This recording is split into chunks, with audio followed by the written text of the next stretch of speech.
प्रेम आत्मीयता मनुष्य की सहज स्वाभाविक वृत्तियां हैं, जिनके व्यक्त न होने पर मनुष्य जीवन में एक अभाव सा अनुभव करता है। लीबमैन ने लिखा है, अपने पड़ोसी से मैत्री भाव रखना, उससे प्रेम करना स्वयं से प्रेम करने की आवश्यक सीढ़ी है। दूसरों से प्रेम प्राप्ति की ही नहीं वरन अपना प्रेम दूसरों को देने को भी प्रबल वृत्ति मनुष्य में काम करती है। जब तक इसकी पूर्ति नहीं होती मनुष्य को पूर्णत संतोष शांति प्राप्त नहीं होती, न उसका आंतरिक विकास होता है। जीवन में प्रेम एक महत्वपूर्ण स्वाभाविक आवश्यकता है। मनुष्य को जब किसी के प्रेम की प्राप्ति नहीं होती, तब तक उसे जीवन में कुछ अभाव और अशांति का अनुभव होता है। प्रेम प्राप्ति की भूख बचपन में अधिक पाई जाती है। जिन बच्चों को अपने माँ बाप का प्रेम नहीं मिलता, उनका व्यक्तित्व पुष्ट नहीं होता, कई मानसिक रोगों का कारण तो बचपन में माँ बाप के प्यार का अभाव होना ही होता है। चिंता, घृणा, क्रोधहीनता की भावना बहुत कुछ इसी कारणवश पैदा हो जाती है। दूसरों के स्नेह प्रेम से वंचित व्यक्तियों को संसार निर्दयी, क्रूर और क्लेशमय नजर आता है। प्रेम प्राप्ति की तरह ही मनुष्य में प्रेम देने की भावना भी होती है। प्रेम लेने की भावना बचपन की निशानी है। प्रेम देने की भावना पुष्ट व्यक्तित्व और प्रौढ़ता का आधार है। प्रेम लेने की भावना स्वार्थ परावलंबन का रूप है, तो प्रेम देना परमार्थ और स्वावलंबन है। प्रेम देने की भावना की अभिव्यक्ति करने के लिए दूसरों की सेवा, सहानुभूति, दूसरों के लिए उत्सुक का व्यवहारिक मार्ग अपनाना पड़ता है और इससे एक सुखद शांति, प्रसन्नता, संतोष की अनुभूति होती है। दूसरों की कठिनाइयां दूर करने के प्रयत्न में अपनी कठिनाइयां स्वयं स्वतः दूर हो जाती है। दूसरों से आत्मीयता रखने पर आत्म प्रेम, आत्म मैत्री सहज ही पैदा हो जाती है। मन की समस्त शक्तियां केंद्रीभूत होकर काम करने लगती हैं। इस तरह प्रेम मैत्री एक सहज और स्वाभाविक आवश्यक वृत्ति है, जिनसे मनुष्य को विकास, उन्नति, आत्मसंतोष की प्राप्ति होती है। छोटा बच्चा सदैव दूसरों का प्यार चाहता है, चाह या स्वार्थ बचपन की स्थिति है जिसमें दूसरों से सुख, आराम, प्रेम की आकांक्षा रहती है। ये वृत्ति अधिक उम्र वालों में भी हो सकती है। बचपन से आगे की विकसित भावना है अपने आप के सुखोपभोग, आवश्यक पदार्थों का दूसरों के लिए त्याग करना। ये प्रेम देने की वृत्ति है जिसमें त्याग है, कष्ट सहिष्णुता है। यही आत्म विकास की सच्ची कसौटी है। त्याग से प्रेम के स्वरूप का निर्णय होता है। इस तरह प्रेम स्वार्थ से परमार्थ की साधना है। जो प्रेम के लिए, परमार्थ के लिए अपने आप को भुला देता है, वही आत्म विकास की उच्च स्थिति प्राप्त करता है। यज्ञाग्नि के दो स्वरूप माने गए हैं, एक स्वाहा और दूसरा स्वधा।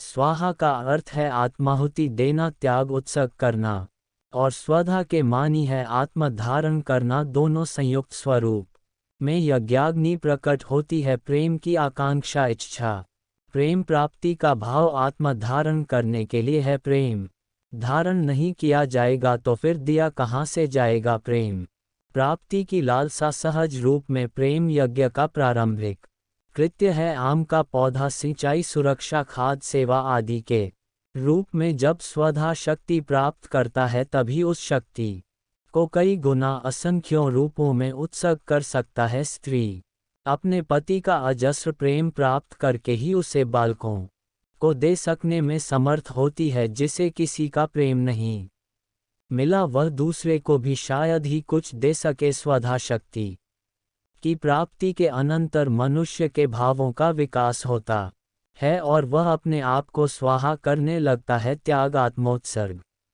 करता है और स्वार्थ की जगह परमार्थ त्याग स्थान ले लेता है। जिससे प्रेम किया जाता है उसके लिए त्याग करने की इच्छा बढ़ जाती है। मनुष्य कष्ट उठाने लगता है, तब प्रेम का व्यवहारिक स्वरूप त्याग ही हो जाता है। आत्मोत्सर्ग, बलिदान की स्थिति के अनुसार ही प्रेम का सत्य स्वरूप विकसित होने लगता है। जब मनुष्य अपने आप को पूर्णतः स्वाहा कर देता है, तब एकमात्र प्रेम की सत्ता ही सर्वत्र शेष रह जाती है। जहाँ प्रतिदान की आकांक्षा है, वहाँ प्रेम नहीं रहता। प्रेम केवल उत्सर्ग करना ही जानता है। जहाँ बदले में लेने की भावना है, वहाँ प्रेम नहीं, स्वार्थ है। उससे मनुष्य की आत्मा को परितोष प्राप्त नहीं होता। मनुष्य के आंतरिक बाह्य जीवन में अशांति, क्लेश, असंतोष ही बना रहेगा। स्त्री पुरुष, माता पिता और संतान, मित्र भक्त और भगवान के बीच जब स्वार्थ में प्रेम का आचरण होने लगता है तो सदैव विपरीत परिणाम ही मिलते हैं। गृहस्थ जीवन की अशांति, कलह, राग, द्वेष, मनुष्य के बीच की धोखेबाजी, चालाकी, माता पिता के प्रति अनुशासनहीनता, क्रूरता, भगवान के प्रति नास्तिकता, अविश्वास, मनुष्य के बनावटी प्रेम की आड़ में काम कर रहे स्वार्थ, लोभ, मोह आदि के ही परिणाम है। प्रेम के माध्यम से पुरस्कार प्राप्ति की लालसा के परिणाम है। प्रेम दिव्य तत्व है, इसके परिणाम सदैव दिव्य ही मिलते हैं, किंतु वह तब जबकि मनुष्य पुरस्कार की कामना से रहित होकर केवल प्रेम के लिए त्याग, बलिदान, आत्मोत्सर्ग करता है। प्रेम का पुरस्कार तो स्वतः प्राप्त होता है और वह है आत्मसंतोष, शांति, प्रसन्नता, जीवन में उत्साह आदि। प्रेम तो मनुष्य की चेतना का विकास कर उसे विश्व चेतना में प्रतिष्ठित करता है। प्रेम प्रेरित त्याग के विचारों में एकाग्रता पैदा होती है, मानसिक स्थिरता से पूर्ण तादात्म्य और इससे आत्म साक्षात्कार की प्राप्ति होती है। भक्ति योग का तत्व ज्ञान हृदयगम किया जाना ईश्वर प्राप्ति के लिए आवश्यक मार्ग है। जब किसी काम से प्रेम नहीं होता तो उसमें कर्तव्य बुद्धि नहीं रहती। मनुष्य कई भूलें करता है, काम को बिगाड़ता है, वह उसे भार स्वरूप लगता है, दुखद बंधन जैसा। मनुष्य अपने काम से जी चुराने लगता है। प्रेम की शक्ति से ही कर्तव्य पूर्ण होता है। इसके अभाव में जबरन कार्य करने पर मनुष्य को शारीरिक और मानसिक रोग सताने लगते हैं। प्रेम के भाव में कठिन से कठिन काम भी सरल बन जाते हैं। उनमें कठिनाइयां होते हुए भी फूल चुनने जैसी सरलता महसूस होती है। प्रेम की अवस्था में कष्ट नाम की कोई स्थिति ही नहीं। प्रेम की धुन में कर्तापन और कर्मफल का ध्यान नहीं रहने से यह योगी की सी स्थिति बन जाती है। केवल कर्तव्य ही सामने रहता है। कर्तव्य के अभिमान और फल की आकांक्षा के साथ ही क्षमताओं का विकास रुक जाता है। यही कारण है कि सरकारी नौकर को दफ्तर का 4-6 घंटे का काम ही बोर कर देता है, जबकि देश प्रेमी समाज सेवी सेवानिष्ठ लोग 18 घंटे काम करके भी नहीं थकते। प्रेम एक व्यापक तत्व है, उसके साथ ही अनंत शक्ति सामर्थ्य रहती है। उससे साधारण व्यक्ति भी महामानव बन जाता है। प्रेम से प्रसन्नता और सहज आनंद मिलता है, जिसमें शक्तियों का उद्रेक उसी तरह होता है जैसे पर्वतराज हिमालय अपने हृदय के अवयवों को पिघलाकर अनंत नदी स्रोत बहा देता है। आत्मविश्वास, निष्ठा, लगन, आशा की प्रबल हिलोरें मनुष्य के हृदय में उठने लगती हैं, जो एक छोटे से पुतले को तरंगित कर ऊंचा उठाती हैं। प्रेम के अभाव में मनुष्य थका थका सा रहता है, काम में मन नहीं लगता, फिर किसी भी क्षेत्र में सफलता मिलना दूर की बात है। प्रेम गिरे हुए व्यक्तियों को उठाता है, क्योंकि गिरे हुए व्यक्ति वे होते हैं जिनके जीवन में प्रेम स्नेह का अभाव रहा है। घर में परिजनों के प्रेम से वंचित लोग व्यसनी, परस्त्रीगामी, चरित्रहीन और पतित हो जाते हैं। पति अथवा सास ससुर के अत्याचार से पीड़ित स्त्री घर से बाहर जाकर प्रेम की चाह करती है, जिससे उसे भ्रष्ट अथवा दूषित कहा जाता है। माँ बाप के प्रेम से वंचित बच्चे निराशावादी, क्रोधी, ईर्ष्यालु, घृणा करने वाले, अन्यमनस्क, चरित्रहीन बन जाते हैं। लोगों में